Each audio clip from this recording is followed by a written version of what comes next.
బాగుంటదండి అది లైక్ చేస్తారు అలా ఇదే బాగుంటుంది ఇక్కడ కవలు బాగా కూర్చాలి ఫ్రైడే తీయమని నాపోతే దాదాపు మాత్రకి వెళ్ళామకి వంటలు చేసుకోకండి భోజనాలే రెండు భోజనాలు మాకు నాకు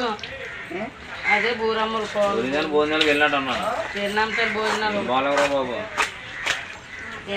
భోజనాలు భోజనాలకు వెళ్ళాను సాయంత్రం భోజనాలు కదా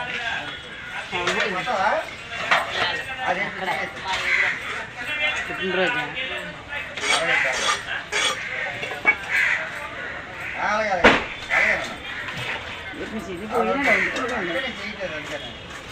చేసేది